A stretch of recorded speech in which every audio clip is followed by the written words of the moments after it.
नमस्कार, मैं हूं उत्तम रगवानी आपके साथ और आप देख रहे हैं उत्कर्ष पत्रिका।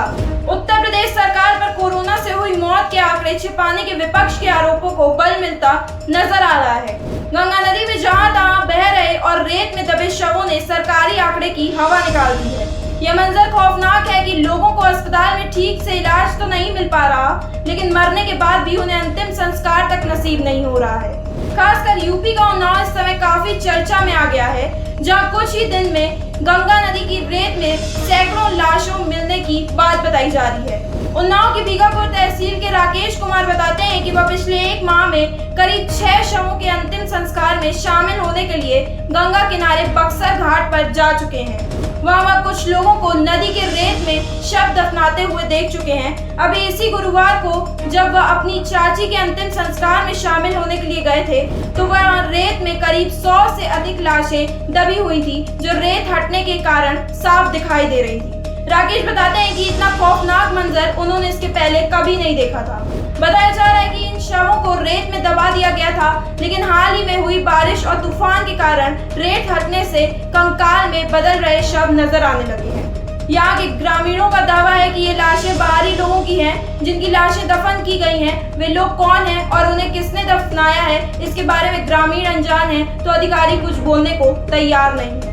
अधिकारी न तो मृतकों की पहचान कर पा रहे हैं और न ही ये बता पा रहे हैं कि वे कोविड से मरे हैं या किसी और कारण से। हालांकि स्थानीय प्रशासन भी यह मान रहा है कि यहाँ शवों की संख्या बड़ी है, लेकिन प्रशासन इसके पीछे कुछ और ही तर्क दे रही है। अधिकारियों का कहना है कि गंगा नदी का बक्सर घाट फतेहपुर और रायबरेली जिले की सीमा पर है, जिससे दोनों जिले के लोग यहीं पर अपने प्रियजनों का अंतिम संस्कार कर रहे हैं। लेकिन बात सिर्फ बक्सर घाट की नहीं है। शुक्लागंज में हाजीपुर क्षेत्र के पास स्थित रोहतापुर गंगा घाट पर भी करीब 50 शव रेत में दबे पाए गए हैं। लगातार रेत से मिल रही लाशों ने जहां गांव वालों को दहशत में डाल दिया है, वहीं सरकार पर भी सवाल खड़े हो रहे हैं, जिस पर स्थानीय प्रशासन को सफाई देते नहीं बन रहा। उनका कहना है कि अन्य क्षेत्रों में भी शवों की खोज की जा रही है। एक टीम को इसके लिए लगाया गया है। सवाल है कि गंगा नदी में विभिन्न घाटों पर रेत में दबे ये शव किन लोगों के हैं। बक्सर घाट के पास रहने वाले कुछ ग्रामीण का कहना है कि अंतिम संस्कार के लिए लकड़ी का इंतजाम नहीं हो पाने के कारण कुछ लोगों ने शव दबा दिए, लेकिन इस बात का खंडन गाँव के ही कुछ अन्य लोग कर रहे हैं। लोगों का तर्क है कि यदि लकड़ी की कमी होगी तो कुछ शव मजबूरी में दफनाए जा सकते थे, लेकिन यहाँ तो सैकड़ों शव मिले हैं।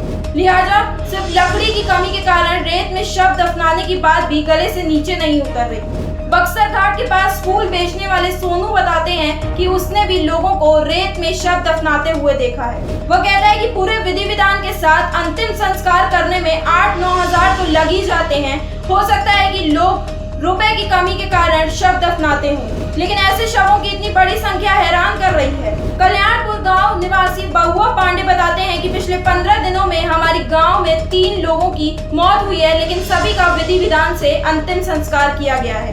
बहुआ पांडे का कहना है कि वह तीनों अंतिम संस्कार में शामिल हुए थे। गाँव में लकड़ी की कोई कमी नहीं है। वहीं सीतलखेड़ा गांव निवासी अंकित कुमार का भी यही कहना है कि स्थानीय निवासी उचित तरीके से ही दाह संस्कार करते हैं। अंकित के अनुसार इस मामले की जांच होनी चाहिए। वाकई यह बड़ा सवाल है कि रेत में दफन लोग कौन हैं, यदि वे आसपास के गांव के नहीं हैं। एक स्थानीय पंडित ने बताया कि पिछले मंगलवार को ही घाट पर 15 शव लाए गए, इनमें से 10 को रेत में ही दफना दिया गया, जबकि महामारी के पहले घाट पर 2 या 3 शव ही आते थे। शव के सवाल पर Bighapur sub divisional magistrate Dayashankar पाठक का कहना है कि फतेहपुर और उन्नाव जिलों के अधिकारियों की एक टीम ने घटनास्थल का दौरा किया है, लेकिन एसडीएम भी बता नहीं पा रहे हैं कि शव कहां से आए हैं और उन्हें रेत में क्यों दबाया गया। वहीं एक अन्य अधिकारी का कहना है कि कुछ दिनों पहले इलाके में अधिक संख्या में दाह संस्कार हो रहे थे, लेकिन किसी ने लकड़ी की कमी जैसी शिकायत प्रशासन से नहीं की। अगर लकड़ी की कमी होती तो हम इसे संभाल सकते थे। अब बात करते हैं यूपी सरकार के आंकड़े की, जिसके अनुसार उन्नाव में 12 मई तक कोविड के 1980 सक्रिय केस थे। इसी आंकड़े की बात करें तो 24 घंटे में 84 नए मामले सामने आए हैं और कोई मौत नहीं हुई है। वहीं 11 मई को 92 नए केस सामने आए थे और 3 मौत हो गई थी। जाहिर है कि सरकारी आंकड़े में मौत कम है, मगर उस हकीकत का क्या करें जो लाशों का ढेर बनकर रेत में दफन है। आप देख रहे थे उत्कर्ष पत्रिका। अगर आप हमारा वीडियो YouTube पर देख रहे हैं तो हमारे चैनल को सब्सक्राइब करिए, और अगर Facebook पर देख रहे हैं तो हमारे पेज को लाइक करना मत भूलिएगा। ऐसी तमाम छोटी बड़ी खबरों के लिए बने रहिए हमारे साथ। धन्यवाद।